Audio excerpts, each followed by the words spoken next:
Kan saya Pak, kalau saya kedapatan saya menerima judi online, saya besok pagi mundur Pak.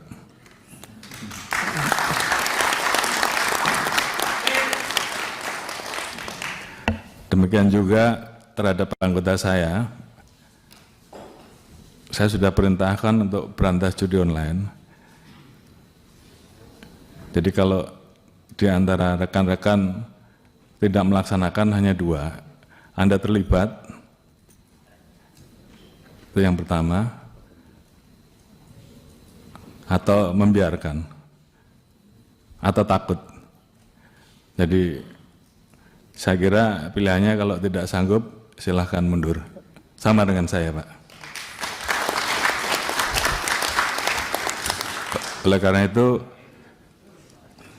ini menjadi komitmen kami untuk menuntaskan masalah judi online ini, dan saya sudah perintahkan ke internal, ke Kadif Propam, ke para Kapolda untuk melakukan pengecekan setiap hari, sehingga paling tidak dari anggota kita juga kemudian yang terlibat sebagai pemain judi online ini berhenti, berikan pembinaan-pembinaan mulai dari teguran sampai dengan sanksi.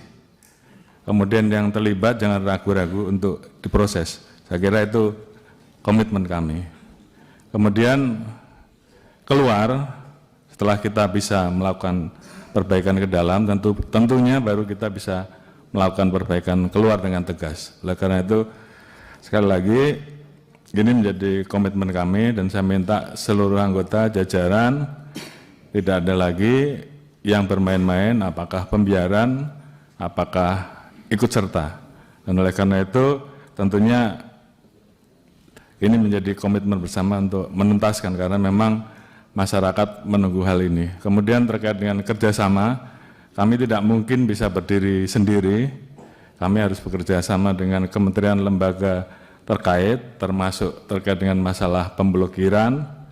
Tentunya kami saat ini melakukan pemblokiran Pak, namun demikian tentunya harapan kami bahwa apa yang kami lakukan ini, kalau kami tidak bisa menyentuh pelaku bandarnya, atau belum bisa menyentuh pelaku bandarnya, harapan kita juga paling tidak kami mendapatkan dukungan terhadap aset-aset yang bisa kita amankan, uang-uang yang bisa kita amankan, bisa disita untuk negara, paling tidak itu dulu. Namun upaya kami untuk bekerja sama polis to polis dengan luar negeri, tentunya ini terus kami lakukan. Namun di satu sisi kami juga kadang-kala mendapati posisi bahwa manakala pelaku tersebut melakukan investasi di luar, kami menjadi kesulitan karena ini menjadi permasalahan terkait dengan perbedaan bahwa di sana hal tersebut dilegalkan, sementara di kita itu ilegal. Jadi kita berhadapan dengan situasi itu. Namun terhadap hal-hal yang bisa kita tegakkan aturannya, kita tegakkan hukumnya di Indonesia, kita akan usut tuntas, termasuk aset-asetnya kita akan lakukan penyitaan dan kita serahkan kepada negara.